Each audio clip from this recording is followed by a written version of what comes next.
Shalom saudara-saudara dikasih oleh Tuhan. Selamat berjumpa kembali di dalam channel ini untuk mendengarkan firman Tuhan.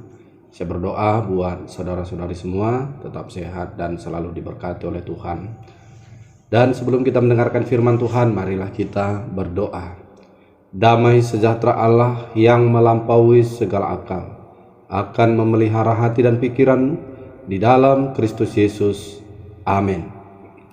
Bapak Ibu saudara-saudara yang menjadi khotbah kita di Minggu Pentakosta pertama 5 Juni 2022 diambil dari Roma 8 ayatnya yang ke-8 sampai ayatnya yang ke-11 dengan tema hidup dalam roh. Saudara-saudara, saya akan bacakan nats kita pada hari ini, yaitu dalam Roma 8 ayat 8 sampai 11, dan demikianlah firman Tuhan. Mereka yang hidup dalam daging tidak mungkin berkenan kepada Allah. Tetapi kamu tidak hidup dalam daging, melainkan dalam roh. Jika memang roh Allah diam di dalam kamu, tetapi jika orang tidak memiliki roh Kristus, ia bukan milik Kristus. Tetapi jika Kristus ada di dalam kamu, maka tubuh memang mati karena dosa, tetapi roh adalah kehidupan oleh karena kebenaran. Dan jika roh Dia yang telah membangkitkan Yesus dari antara orang mati diam di dalam kamu, maka Ia yang telah membangkitkan Kristus Yesus dari antara orang mati akan menghidupkan juga tubuhmu yang fana itu oleh rohnya yang diam di dalam kamu. Demikian pembacaan firman Tuhan.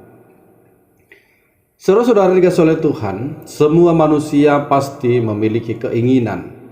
Dan kalau ada manusia yang katanya tidak memiliki keinginan, maka dipastikan dia adalah seorang yang munafik. Manusia tentu mengejar kekayaan, keturunan, kuasa, kesehatan, kesuksesan, dan lain sebagainya. Semua keinginan itu tentunya mengarah untuk mencapai kehidupan bahagia. Karena itu, memiliki keinginan adalah wajar dan sah dalam hidup kita. Hanya saja, sering sekali keinginan itu tidak terbatas dan tak terkendali. Sehingga seringkali juga karena keinginan itu mengakibatkan kita jauh daripada Tuhan. Dan cara-cara yang kita lakukan untuk memenuhi keinginan kita tidak seturut dengan kehendak Allah. Lalu bagaimanakah caranya supaya setiap keinginan dan perbuatan kita dapat seturut dengan kehendak Allah? Di dalam nats khotbah ini, Paulus ingin menguraikan hal tersebut.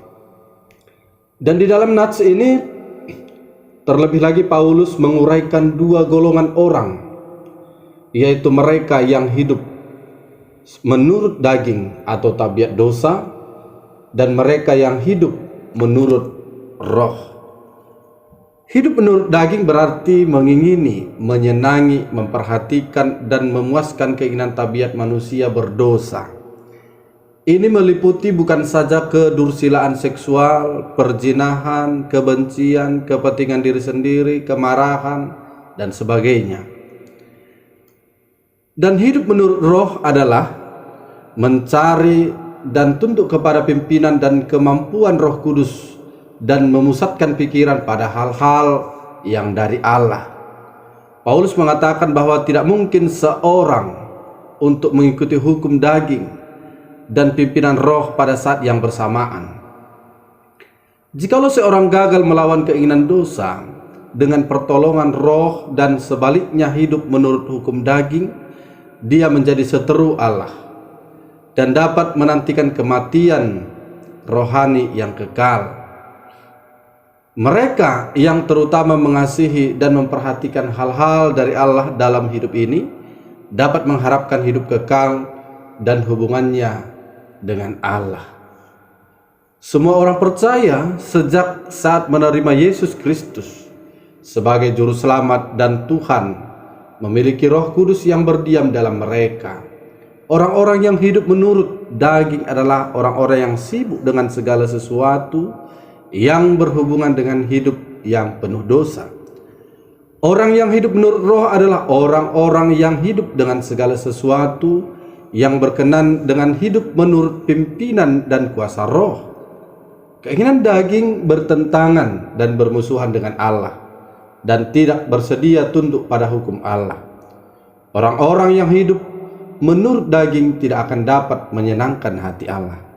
Di dalam ayat 9 sampai 11, Paulus menunjukkan apa yang membedakan orang-orang yang di dalam daging dengan orang-orang yang di dalam roh. Orang-orang yang hidup dalam roh adalah milik Kristus dan orang-orang yang hidup dalam daging bukan milik Kristus. Orang-orang yang dipimpin oleh roh Allah adalah anak-anak Allah, sehingga kita dapat berseru ya Abba, ya Bapa kepada Allah kita. Jika kita adalah anak-anak Allah, maka kita juga adalah ahli waris yang berhak menerima janji-janji Allah, yang akan menerimanya bersama-sama dengan Kristus, yaitu jika kita menderita bersama-sama dengan Dia, supaya kita juga dipermuliakan bersama-sama dengan Dia. Jadi saudara-saudara, lewat firman ini maka ada beberapa hal yang ingin disampaikan kepada kita, yaitu yang pertama, orang yang hidup dalam roh akan selalu berpikir dan bertindak seturut dengan perbuatan-perbuatan roh. Menurut Paulus, ciri-ciri manusia yang hidupnya selalu berpikir dan bertindak seturut dengan roh dapat dilihat sebagaimana yang dikatakan di dalam surat Galatia 5 ayat 22 sampai 23, yaitu kasih, sukacita, damai sejahtera, kesabaran, kemurahan, kebaikan, kesetiaan, kelemah lembutan, penguasaan diri. Tidak ada hukum yang menentang hal-hal itu. Yang kedua, orang yang hidup dalam roh adalah orang-orang yang menjadi berkat bagi orang lain. Kemudian yang ketiga, saudara-saudara, orang yang hidup dalam roh adalah orang-orang yang sudah menanggalkan manusia lamanya dan hidup di dalam manusia yang baru. Manusia baru berarti tidak lagi hidup seturut dengan keinginan daging, tetapi hidup sesuai dengan keinginan roh. Kemudian yang keempat, hidup dalam roh berarti mematikan keinginan daging. Apa itu perbuatan daging? Galatia 5 ayat 19 sampai 21 memaparkan bahwa perbuatan daging adalah percabulan, kecemaran, hawa nafsu, penyembahan berhala, sihir, perseteruan, perselisihan, iri hati, amarah, kepentingan diri sendiri, percideraan, roh pemecah, kedengkian, kemabukan, pesta pora, dan sebagainya. Semuanya itu harus dimatikan dengan kekuatan roh supaya kita hidup. Roma 8 ayat 13 berkata, jika oleh roh kamu mematikan perbuatan-perbuatan tubuhmu, kamu akan hidup. Saudara-saudara, sebagai penutup di dalam khotbah kita kali ini, saya akan bercerita tentang bagaimana kehidupan hewan liar di dalam hutan ataupun di dalam alam Amazon yang begitu kejam, di mana hidup dan mati menjadi hukum yang sangat berlaku di sini. Suatu kali seekor singa mengintai kijang untuk mencari makanannya. Burung bangau bersiaga di tepi sungai dan ia siap untuk membunuh ikan-ikan yang lewat dengan paruhnya yang tajam. Jauh di atas langit, seekor raja wali berekor merah menyiapkan cakar yang mematikan, sambil mengawasi gerakan tikus di padang rumput yang ada di bawahnya. Di tempat yang berbeda, sekawanan macan tutul mengejar zebra untuk dijadikan mangsa. Dan banyak lagi peristiwa lainnya yang mematikan di alam ini. Di alam ini setiap hewan mampu bertahan hidup jika hewan lain mati. Hal seperti ini tampak wajar dalam alam ini, sekalipun kejadian yang sebenarnya bisa jauh lebih mengerikan daripada yang dapat kita bayangkan. Saudara-saudara, prinsipnya bahwa tak ada makhluk yang hidup jika yang lain tidak mati. Dan ternyata hal ini tidak hanya berlaku di kehidupan hewan liar saja. Saudara terkasih, saat kita berjalan bersama Allah setiap hari, keinginan daging kita harus dimatikan oleh keinginan roh. Jika tidak, keinginan roh akan dimatikan oleh keinginan daging.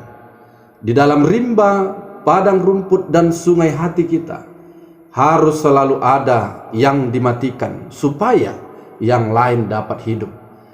Karena tidak mungkin kita menyerahkan diri kepada Kristus dan sekaligus menyerahkan diri pada dunia. Rohnya tidak akan dapat memenuhi kita jika kita terus mempertahankan kehidupan yang penuh dengan keinginan yang egois. Karena itu, saudara-saudara, Tuhan menunjukkan dengan amat jelas bahwa jika kita ingin mengikuti Dia, jika kita ingin hidup di dalam roh, kita harus mematikan keinginan-keinginan daging kita setiap hari. Kita harus terus memilih apa yang mesti kita matikan, supaya Kristus dapat senantiasa hidup dengan bebas di dalam diri kita. Demikian firman Tuhan, kiranya firman-Nya memberkati kita. Amin. Mari kita berdoa. Bapa dalam surga, terima kasih buat firman-Mu yang telah mengajarkan kami, mengingatkan kami supaya kami selalu hidup di dalam roh. Dan Bapa di surga, kehidupan kami di dalam roh harus kami mematikan keinginan-keinginan daging. Tentu Tuhan, kami sangat sulit untuk melakukannya sebagai manusia kedagingan. Tetapi kami mau dikuatkan oleh Tuhan lewat Roh Kudus-Mu, supaya kami mampu mematikan keinginan-keinginan daging kami. Dan demikianlah juga Bapa di surga, seluruh jemaat Tuhan dan juga pendengar firman Tuhan pada kali ini, biarlah Engkau tetap senantiasa memberkati, menuntun, memelihara kehidupan mereka. Dan Bapa yang baik, dosa-dosa kami ampunilah kami, supaya kami layak menerima kasih Tuhan. Di dalam Kristus Yesus kami berdoa. Amin.